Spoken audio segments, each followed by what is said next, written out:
What's going on, everybody? Welcome back to the Points Per Podcast. Thank you for joining us as always. My name's Eric. That's my co-host Fishy. And today we're jumping into some Dynasty risers and fallers. We hope that this video serves a couple purposes for you guys. One, just to be a status update to let you guys know so far throughout the season which players have seen their values fluctuate the most. Two, we hope to find some lessons learned, some takeaways from these value changes. And then lastly, we hope to use those lessons learned to potentially gain insights into future value changes for other players throughout the Dynasty landscape and hopefully get ahead of those value changes for the betterment of your Dynasty teams. Hopefully we can get into all of that. I'm excited to do so. But before we do, Fishy, how you doing today? Doing all right, man. I appreciate the intro. I'm in the process of moving, so y'all are going to see some boxes join us for the pod. We'll see if they have any input as well into Dynasty risers and fallers. They've mostly just making my back rise and fall, but let's why don't we get into it? Why don't you start us off?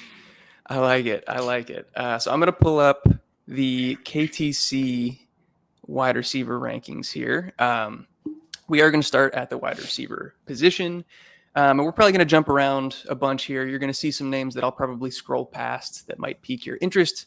And don't worry, we'll get back to them. But the first guy that I want to start with is a faller. And that is going to be AJ Brown all the way down here at wide receiver 27. First off, I kind of want to just sing his praises a little bit. I don't want this to be super negative and against AJ Brown. He's been a phenomenal receiver to this point in his career. And really for the better part of the last half decade, he's been, a real life NFL top 5 wide receiver. He's been fantastic. But we've seen so far this season, he's been pretty disappointing. And we see that play out into his KTC Dynasty value. Just over the past few months, he went from really like a borderline wide receiver 1 right here in the kind of wide receiver 14 to 13 range, all the way down to below wide receiver 2 territory as the wide receiver 27. And so, is this a decline that we can always see coming from these types of players? No, I don't think that's necessarily the case. But we can understand the risk of holding on to a wide receiver that still has this level of elite fantasy value, holding on to them too long or into their old age. So AJ Brown is 28 years old. I think that the inflection point for Dynasty wide receivers is probably right around the age of 26. And after that point, it's just way more likely that they will have maxed out their Dynasty value. That's not to say that they can't maintain that value for many years after turning 26. I think we saw that for a couple of years with AJ Brown, and we've seen it in the past. But any decline in production or any significant injury, that value is going to be gone, and it's probably not going to come back, or at least not to that elite level that we once saw it be at. Even if you think that decline is a result of situation or play calling, in this situation, if you think it's Kevin Patullo's fault, not really a physical decline from AJ Brown, I still think the same lesson applies, that value is probably gone and not coming back. That's not to say that these players become useless after that value decline. In fact, quite the opposite. A lot of times once you see these players have their values crater, they become values again after the fact. They're not going to have the value spike, but it is probably going to come back up. I think this might be the case with AJ Brown if we see a better offensive coordinator next year, or even if we see a change of scenery for AJ Brown if he goes to a different team. I think that that's well within the range of possibilities. So I do have a little bit more to say and some other players that this might apply to. But before I get into all that, Vishy, I'm just curious your thoughts. I don't have much to add. I mean, a little dig at Kevin Patullo there. Hey, I think he's a gift to the football community. No, I don't have much to add. I think you described AJ Brown's situation pretty thoroughly, and I know that you're interested in talking about a few other players that potentially could end up in that same boat, players that right now are at their peaks or close to their peaks, but ones we might expect to see a sharp downfall from. And I think that is the goal of this video, so I'm excited to talk about that. I just wanted to note, kind of in a more practical sense, his value. So this is a Dynasty video. We're talking about risers and fallers, and so I'd like to talk about, or at least touch on, kind of what the value used to be or where it's at now for a lot of these players. So AJ Brown at his peak was likely going for a couple firsts or so, but now he's going for like a late first. If we come through these traded databases like Fantasy Calc or the ones from Keep Trade Cut, He's going for like a late first, a pair of seconds, or some people are just impatiently rolling him for like a Luther Burden and some picks, for example, which is actually a trade that I like, but I think it sheds light on what people think of him and what the perspective is. People are no longer just content with holding him as an elite receiver that typically holds value, and some folks, even contenders, are no longer content holding him as someone who's going to pay dividends this season. And I think that sheds light on what his status is. But I'll let you go ahead. I'm curious to see who you want to suggest could be the next AJ Brown, which in this sense is not necessarily a good thing. Yeah. So I guess let's go back to the wide receiver page here. I like what you said a lot. I think that that's important to note the actual value changes that we're seeing and the type of trades that come through. Up to you guys, the audience, to judge how you feel about those. But some other players, just based on that kind of age cliff that I talked about, right around the age of 26, some other guys that are approaching that range, we see guys like CeeDee Lamb, he's 26, Amon-Ra St. Brown, Justin Jefferson, Nico Collins, I think falls into that category. Once you get outside of like wide receiver 1 range, the fall off isn't going to be nearly as drastic. So as we scroll down, it might matter a little bit less, but guys like T. Higgins, Jalen Waddle, and Devonta Smith kind of also fall into this category. So I think the broad overarching lesson is just that there is going to be a higher level of risk and less rebound in fantasy value once you get past this kind of age inflection point.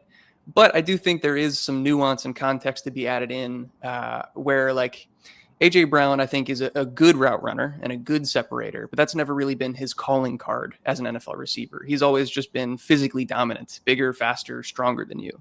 And so his potential physical decline would probably be steeper than somebody else who has a different play style. Some examples like Keenan Allen or Stephon Diggs aged pretty gracefully, right? Like they also experienced this same decline in dynasty value, but they maintained a pretty high level of production even into their 30s because they are these route technicians, right? And their game translates further on into the years. And so I think some guys like Justin Jefferson, potentially Amon-Ra and CeeDee as well, that could apply to. But I'm curious your overall thoughts on that as well. Yeah, I agree. I think, one of the folks that you described, or could be in the boat that you described of people that might hold their value a little longer, could be his teammate, Devonta Smith. He's also a more fluid route runner.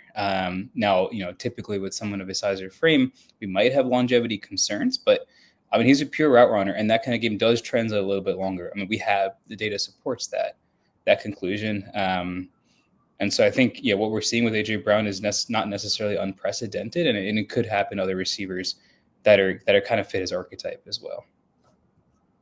Absolutely. Who do you want to talk about next? I think we'll probably stay in the faller tier, but kind of transition to a much different situation. Who's next on my list? I would like to talk about Malik Nabers, a guy who's only 22 years old and just experienced a significant knee injury, tore his ACL. And so I do understand the value decline just from like a competitor perspective. If you're a competing team, he's not going to provide value to you this year. And so there is reason for there to be a slight dip in his dynasty value. And, if you are a contender, I can understand accepting a trade away. If you're trading him away, accepting slightly less than you would have pre-injury, just because that's the cost of doing business. But I think that this is a great example of a type of player that you take advantage of on a rebuilding team, where if you're not competing this year, it doesn't matter to you. In fact, it's beneficial to you that he's injured. If you're trying to tank, if you're trying to get that 101 overall pick, you want to accept guys that aren't going to be scoring points, but that have tremendous value. We don't have any reason to assume that he's going to come back hampered, at least in the long-term sense, by this injury. He should come back and be just as good as he used to be. And so I think that this is just one, again, where it's kind of that broad overarching dynasty lesson. As a rebuilder, you want to buy in on these injuries and get that discount. Yeah, I agree. And I think the note you made is very important. He is a faller. That the graph is showing him falling in value. But the reason is important. It's because of injury. It's not necessarily because of a situation or age or a talent decline, at least that we know of so far. And so, while there's no guarantees, he shouldn't lose significant talent from this. We also have data that supports that an ACL tear is nothing new. And for a young player like him, it's likely going to be nothing significant. And so if you're willing to bet that he'll go back to even close to his form that he was at, then he's certainly a buy. Basically, this is the equivalent of buying a stock that will rebound at some point in the near future, but it's just low now. Yeah, I saw that hovering on the wide receiver 5. I've seen the prices at 7 recently on other sites as well. And I think he's a screaming buy at lower cost. And I think I wanted to touch on one trade we were actually just discussing before this video. I don't agree with this trade. I'm not advocating for it. I think it's actually rather unfair, but I think it's realistic in some of our home dynasty leagues of something that can happen. A player who I can assume was being impatient or upset that Malik Nabers wasn't able to perform this year due to injury, and Brian Thomas, who I think we'll discuss in a minute, isn't producing. Also partly due to injury and partly due to some other circumstances that we'll touch on. I traded both of those younger receivers away for amon-ra St. Brown, who is producing this year. I don't think this is a fair trade. I personally can't necessarily agree with this, but this is the type of trade that you would absolutely want to make as a rebuilder. You can deal away that high-level asset. You're getting so much value back. And if Malik Nabers, even if he doesn't go to his peak, if he goes to 80% of his peak, I mean, that's around amon-ra. You're getting a free another receiver in there, someone who could rebound as well. And so I think that kind of corroborates a lot of what you said. And I think there's a lot of trades going on that involve him. And I think hopefully people are making these kinds of intelligent moves that could end up being win-wins, honestly, for both sides, depending on team composition. But I think with that, I kind of want to transition into Brian Thomas Jr. I touched on him. I think he's someone that hopefully we don't want to discuss too much. We have minimal words. At least I do. This is not something that analysts predicted. This is not something that we saw coming. And honestly, sometimes players can fall off. There's a variety of circumstances at play, but unfortunately here, it's not for the suspected reasons, which are typically something in the lines of major injury, severe target competition. We actually saw his competition, Travis Hunter, get hurt for the season, or anything like a historically bad offense. I think the Jags are actually in the top half of the league in passing attempts right now. And so, sometimes these cases aren't predictable, and perhaps that is the lesson to take away here. I think we've kind of been deliberating, what can we learn from this? And it's difficult given the breakout that he had last year. But I'm curious to hear your takes, however brief, on BTJ. Yeah, so for the most part, I completely agree with you. It's one of those things where it's hard. There weren't many signs to see this coming. In hindsight, maybe there are a few things that are I'm probably reaching, but in his prospect profile coming out of LSU, one of the concerns was that he didn't run the full route tree. He was a lot of hitches, goes, screens, posts, and that was kind of it. But based on my film evaluation and based on the film evaluation that I saw throughout the community from a lot of people that I trust way more than myself in that category, they seemed to say, based on his movement capabilities, his athleticism, his ability to get in and out of breaks, that he could translate those movement skills into the rest of the route tree, and that wouldn't be an issue. There's also, the other theory that some people are talking about, he's scared to go over the middle. I'm not going to say whether I agree with that or disagree with that. Whether he's capable of running those routes or whatever it may be, I don't know. Or if that's even playing a factor. But what I will say is that this is probably a bet that I'm going to make again. When we see a guy like Brian Thomas Jr. go off in their rookie season and statistically be compared to the likes of Jamar Chase and Odell Beckham Jr. in a lot of categories, I'm making that bet. This isn't something that's going to scare me off of a similar type of player profile. So it's tough to say what the lesson really is from this one. Yeah, I agree. I don't have much more to add there, but maybe we should flip the switch and go to some risers in the wide receiver category. I like it. Let's go nearly all the way to the top, all the way up to the wide receiver 2 with Jaxon Smith-Njigba. Look at this graph, man. I mean, we're talking about, these numbers might be irrelevant to some of you, but around 6,000 in terms of KTC fantasy points, all the way up into one of the most valuable dynasty assets that there is, in a more kind of relevant way to look at it, from the bottom end of the wide receiver 1 territory all the way to the top. I think there's a lot of context to be had here. A lot of things that I could say that I don't know how important they are, but the thing that I want to pose to you before we get into the depth of it, basically, is do you think we've been spoiled with a lot of these wide receiver classes recently in terms of just guys breaking out immediately in their rookie year? And has that led us to be not patient enough with these elite level talents and elite level prospects and giving them time to break out, which we've seen JSN do? Yeah, I think that's a good question. Actually, I do agree with that. I think we have been a little spoiled. I think these receivers coming out of college have started becoming, I mean, honestly, more and more talented. I think, and there's some evidence of this in the kind of broader sporting community that athletes are getting better and specializing in specific sports and even roles from a younger age. And I think these talents coming out like JSN and likely a receiver that I think we'll talk about next in Emeka Egbuka are so incredibly talented and maybe aren't being drafted into the ideal scenarios at the time of the draft, but that doesn't mean that we shouldn't be patient. And I think that maybe we've been spoiled by, the likes of some other rookie receivers recently producing right away when that might not be the case, but that certainly doesn't mean we won't see a year 2 or 3 breakout like we're seeing with JSN. I mean, he's had an incredible season. Sam Darnold, thankfully, hasn't really let him down. And he's one of those cases I think we'll continue to talk about where he highlights that talent will prevail eventually. And with the quality of some of these younger guys coming out of college these days as receivers, you can be sure that it'll result in production eventually with some patience. I think that is probably the lesson to be learned here. I do want to provide just a little bit more context going back, prior to the hindsight that we now have to understand like why this wasn't the surest bet, and why some people like me regrettably traded him away in Dynasty prior to this, crazy value spike.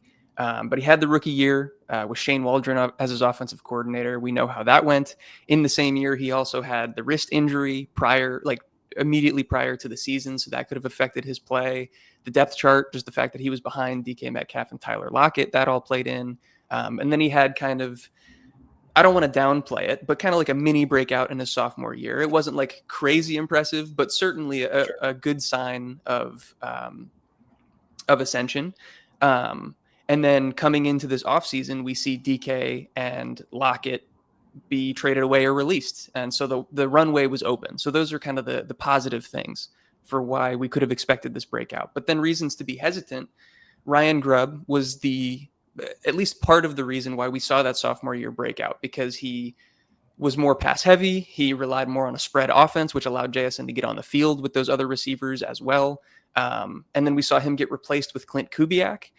The kind of context around that with the fact that Mike Macdonald as the head coach wanted to run the ball more made that clear with the firing of Ryan Grubb. And that was kind of the reason why they bring in Kubiak, who, again, in hindsight, we could now see that the way that the pass game complements the run game and that play action and stuff like that has worked out great. But the kind of prevailing thought was that Kubiak was going to want to run the ball and establish the run. And so that was a reason to be hesitant.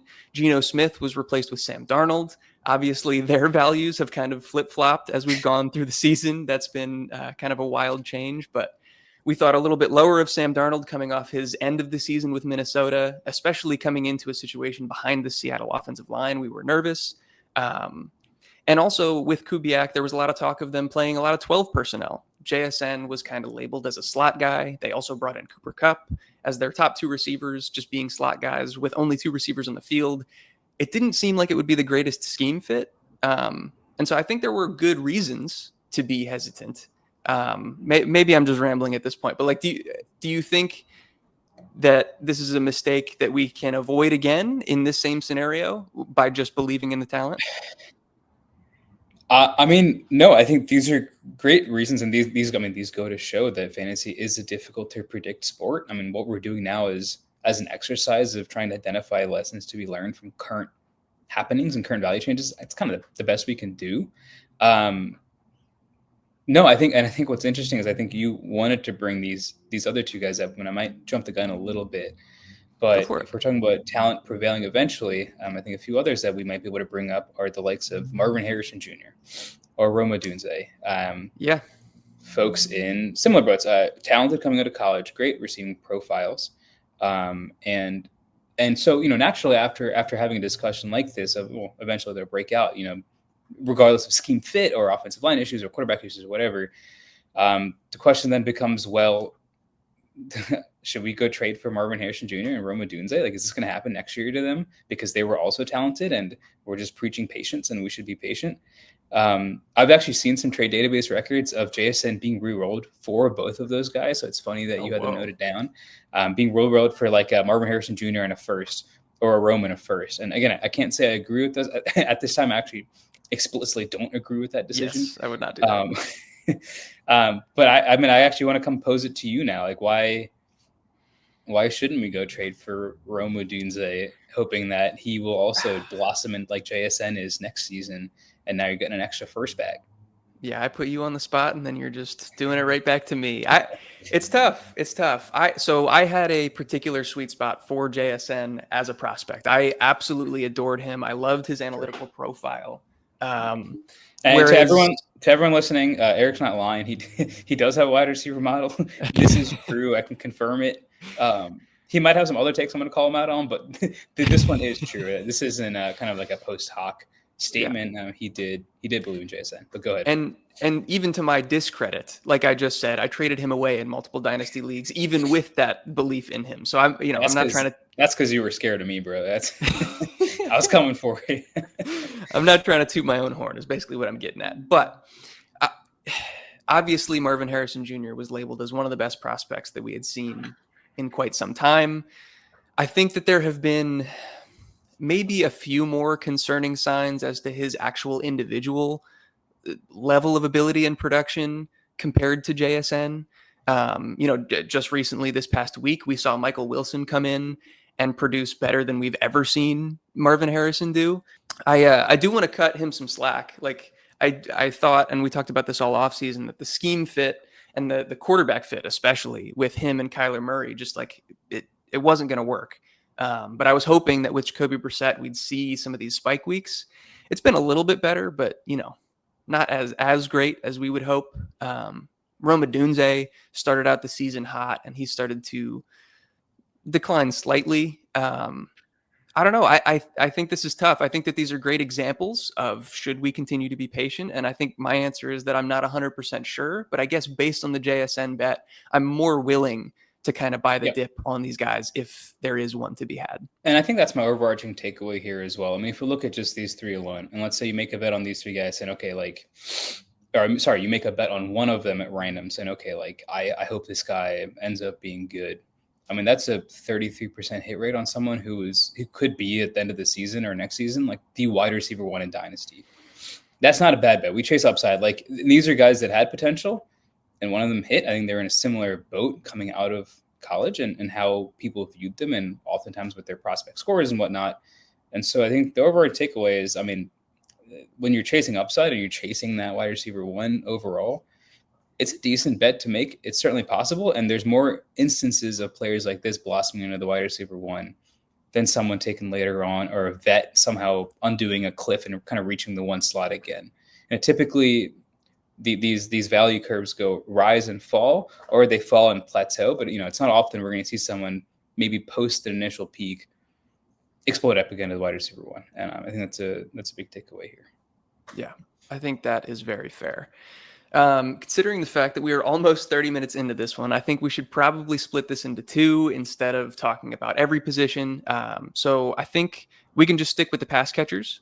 For the rest of this one, we can go to the tight end group. So let me transition over on KTC to our tight ends.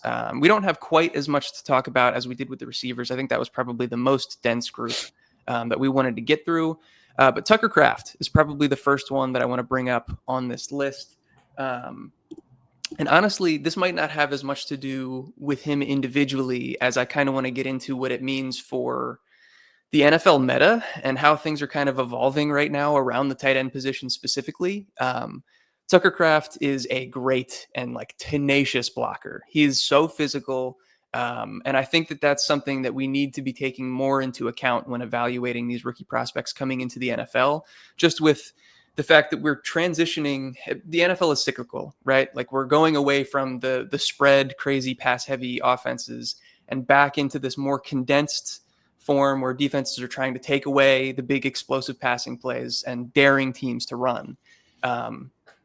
the reason that some teams are struggling with that, or at least one of the reasons, there's a multitude of nuances that we can get into, but because we just came from this era of football where the spread offense was what was taking over, is the kind of ascension of the receiving tight end.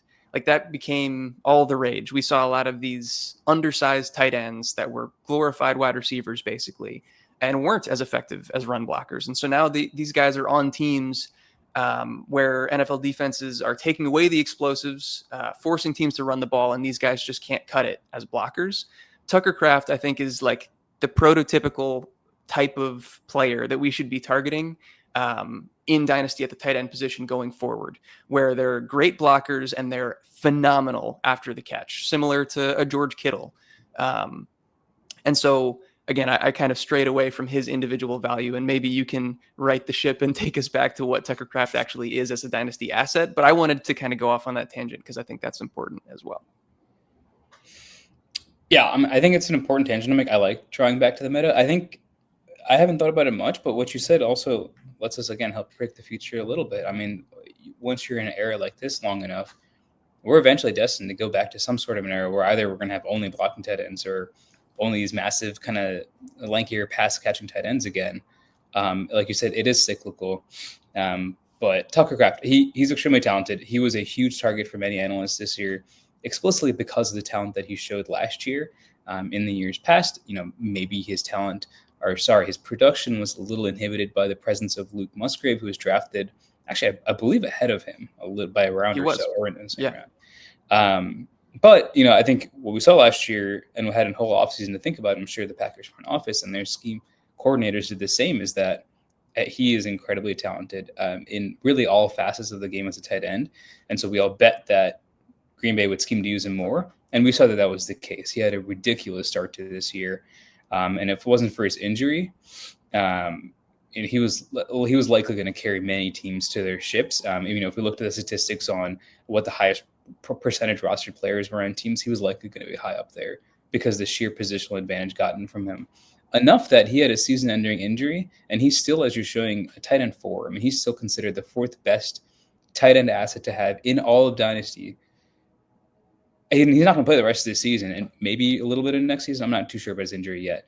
But I think there's a lesson to be taken away that, again, talent prevails at tight end. And it's not like Green Bay is a team where he's the only receiving option. I'm not saying they're all the greatest receiving options, but there are others. And the fact that he got the target shares that he did, like well into the 20%, just shows how good of a player he is. Yeah, I think that's really important. A really important thing to take away from this is you summed up what he is as a player really well. But I think you might have given the Dynasty community too much credit. Like, some people were betting on him. I think our channel was one of the ones that was kind of, we weren't incredibly confident, but we had him on our list of tight ends that you should probably be taking a flyer on in redraft, and certainly trading away some for in Dynasty. But I think there was a lot of uncertainty, and I think that is a lesson that can definitely be taken away, is that betting on uncertainty and betting on talent prevailing in uncertainty is probably a really good bet. A lot of the reason why people weren't sure whether he was going to produce wasn't because they didn't think he was talented enough to do so, but was because there were a lot of mouths to feed in that offense. And we've seen Green Bay just spread the ball out amongst their pass catchers pretty evenly throughout the past couple of years. And so, I think that's probably where we can glean that kind of advantage in the future, is take those shots on uncertainty. Sometimes you are going to miss, but a lot of times you're going to have these pretty astronomical hits, as you can see from this meteoric rise from Tucker Kraft. It's justified. Forget metrics and analytics, which would tell you that he was better than many other tight ends, like during redraft drafts this year. If you just ever watched him with the eye test, man, he was fun to watch. He's awesome. I got a friend that's a big Green Bay fan, but he's so fun to watch. I'm upset we lost him for the year, but absolutely. That's all here. Kraft. He's high end. Someone that some folks expected to rise. Do you have another riser or follower you want to talk about next to the tight end position? I do, and it's funny that we transitioned to him immediately after talking about the NFL meta switch, but Orande Gadsden, I think if you look over here, he's the top riser amongst all of KTC and amongst all of Dynasty. with this crazy meteoric rise after being, a late third or even fourth round pick in Dynasty rookie drafts. He's all the way up to the tight end 6 currently in positional rankings. And I've seen plenty of trustworthy Dynasty analysts arguing for him to be even higher. Literally, like, again, I guess those values probably aren't necessarily the most relevant to people, but tight end 38 during this offseason, like this is in June. He's all the way down around tight end 40, and he's all the way up to tight end 6 now.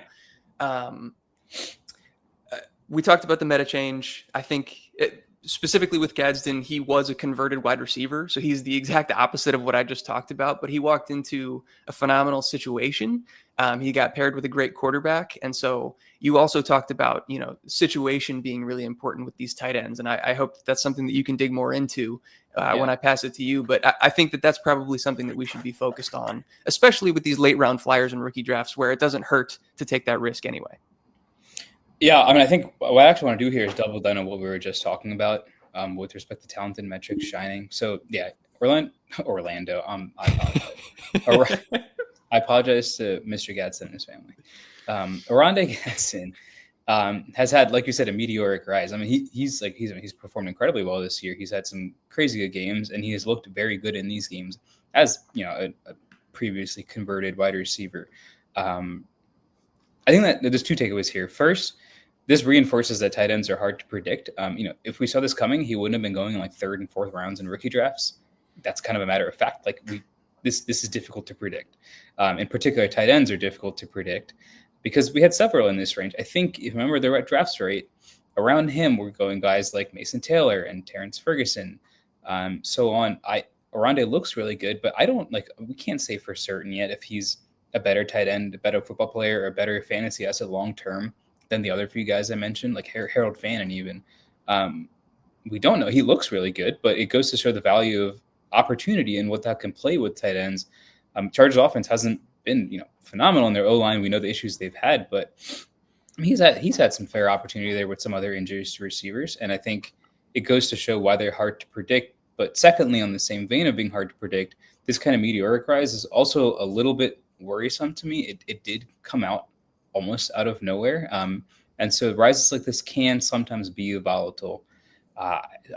Examples I'm kind of struggling to come up with that are very, very similar to this. But I mean, we saw Sam Laporta have a ridiculous rise, and he has softened off a bit. So I'm not saying that, Orande is going to go from the tight end 6 now back down to tight end 40.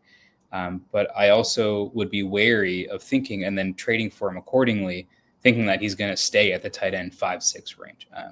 That I think can be difficult because tight ends can be volatile, difficult to predict, and he's not as well-rounded as a blocking tight end like Tucker Kraft is, who, at least at this time, I would guess would hold his value better. I think that's fair, and I think that's definitely something that we need to be considering with these types of meteoric rises. Like you said, they can be volatile.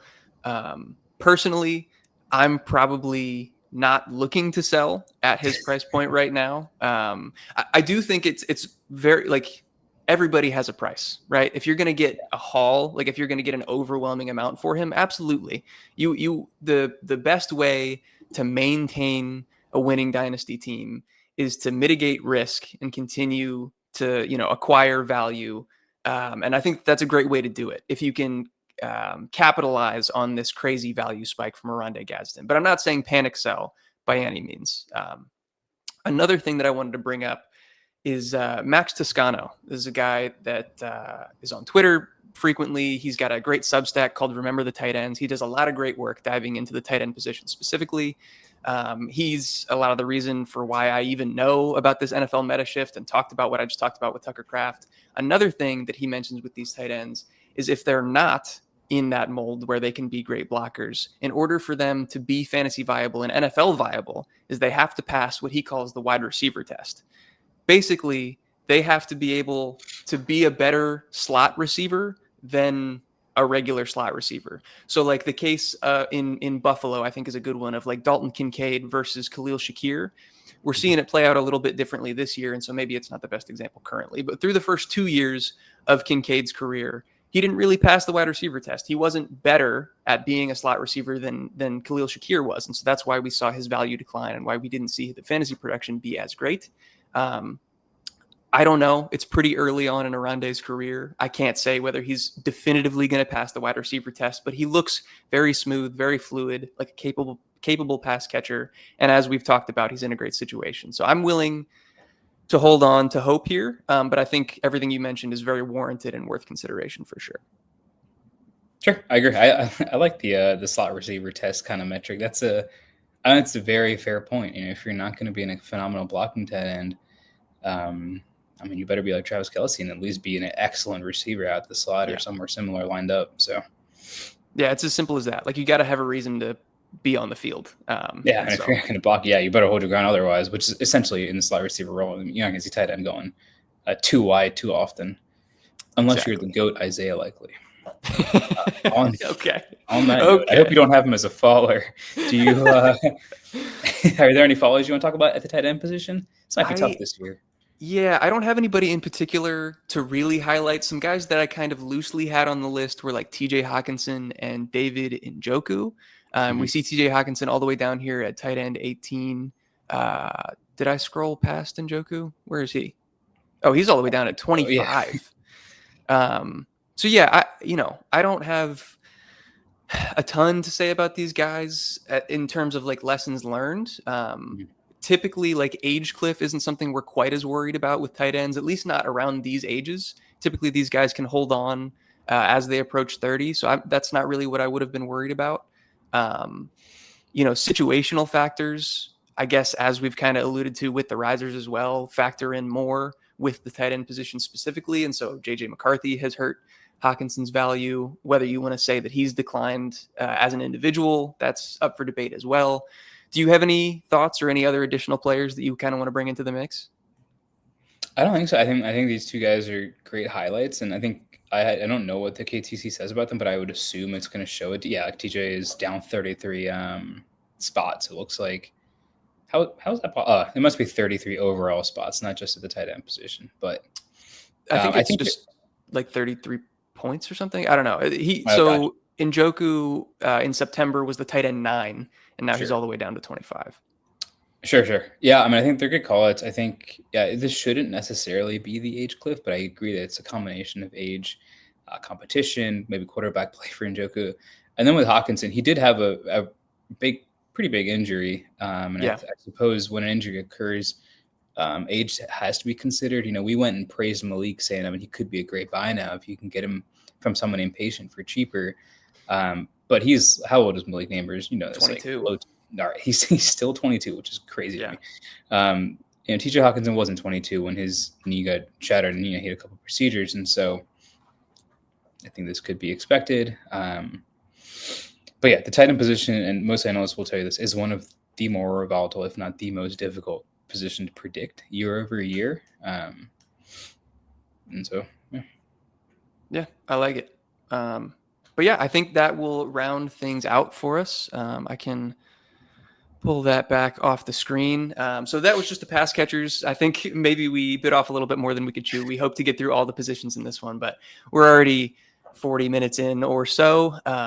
And so, yeah, we'll save the next video probably for next week. If you guys are interested in checking that out, I highly suggest you subscribe to the channel. If you gained any information from this video, if you enjoy what you saw, I hope you also leave us a like. That would be much appreciated. And if you can also hit that notification bell so you can stay up to date with all of our latest releases, that would be fantastic. But yeah, I think that's all we got. And we'll catch you in the next one. Peace out.